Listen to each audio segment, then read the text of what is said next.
The making of Pakistan in 1947 was the culmination of a decades-long political movement driven by the aspiration of the Muslim minority in British India for a separate homeland. This movement, often referred to as the Pakistan movement, gained significant momentum in the early 20th century, rooted in the idea that Muslims and Hindus constituted two distinct nations with fundamentally different cultures, religions, and socio-political interests. The two-nation theory. The seeds of this separation can be traced back to various factors, including the perceived marginalization of Muslims in a Hindu-majority India and the efforts of leaders like Sir Syed Ahmad Khan, who advocated for the educational and political empowerment of the Muslim community. The formation of the All India Muslim League in 1906 provided a formal political platform to articulate and pursue the rights and interests of Muslims. A pivotal moment in the Pakistan movement was the adoption of the Lahore Resolution on March 23, 1940. This resolution, moved by A.K. Fazul Huq, explicitly called for the creation of independent states in the Muslim-majority areas of northwestern and eastern India. While the resolution did not explicitly use the name Pakistan, it laid the foundation for the demand for a separate sovereign state. Under the leadership of Muhammad Ali Jinnah, the Muslim League galvanized widespread support among the Muslim populace. The idea of Pakistan resonated with many who feared being relegated to a subordinate position in an independent, unified India, dominated by the Hindu majority. The period leading up to 1947 witnessed intense political negotiations, communal tensions, and the growing conviction among Muslims that their distinct identity and future could only be secured in their own nation. The British government, after World War II, recognized the increasing demand for independence and the irreconcilable differences between the Congress and the Muslim League regarding the future of a united India. Lord Mountbatten's plan for the partition of India, announced in June 1947, was ultimately accepted by both parties.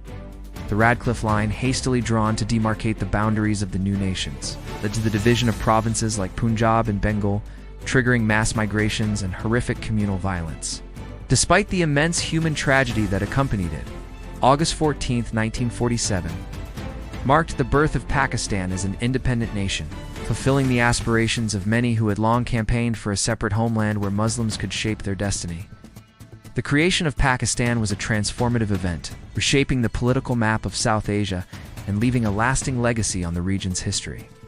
The journey to the creation of Pakistan was fraught with political maneuvering, intense negotiations, and the mobilization of a distinct political identity.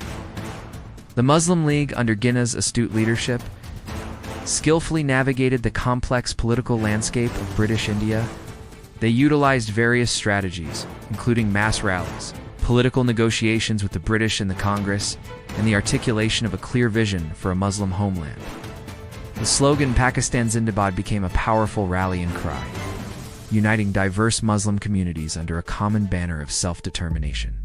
The Cabinet Mission Plan of 1946, which proposed a federal structure for a united India with significant autonomy for provinces, was initially accepted by both the Congress and the Muslim League, but ultimately failed due to differing interpretations and a lack of mutual trust. This failure further solidified the Muslim League's demand for a separate state, as they perceived no viable alternative that could adequately safeguard Muslim interests. The direct action called by the Muslim League in August 1946, aimed at highlighting the demand for Pakistan, resulted in widespread communal riots, particularly in Calcutta. These events underscored the deep-seated communal polarization and further convinced many that partition was the only way to prevent large-scale civil unrest. The final decision for partition was made relatively swiftly. Driven by the urgency of the British withdrawal and the escalating communal violence, Lord Mountbatten's plan, while intended to be a pragmatic solution, had profound and often tragic consequences due to the speed of its implementation and the arbitrary nature of the boundary demarcation. The birth of Pakistan on August 14, 1947, was met with immense joy and celebration by its supporters, who saw it as the realization of a long-cherished dream. However, this moment of triumph was overshadowed by the immense suffering and displacement that accompanied the partition, a stark reminder of the human cost of political division and the complexities of nation building. Ow. The making of Pakistan was not just a political act. It was a deeply transformative event with far-reaching social, economic, and cultural implications for the newly formed nation and the subcontinent as a whole. The making of Pakistan in 1947 was a transformative period, marked by political struggle, fervent aspirations, and ultimately, the birth of a new nation. The culmination of the Pakistan movement, fueled by the vision of a separate homeland for the Muslims of British India, resulted in the creation of an independent state on August 14, 1947. This achievement, however, was intertwined with the immense human tragedy of partition, a stark reminder of the complex and often painful processes of nation-building. The legacy of this pivotal moment continues to shape the identity and trajectory of Pakistan. If you found this exploration of the making of Pakistan insightful, please share, like, subscribe, and leave a comment below to let us know your thoughts and what historical journeys you'd like us to explore next.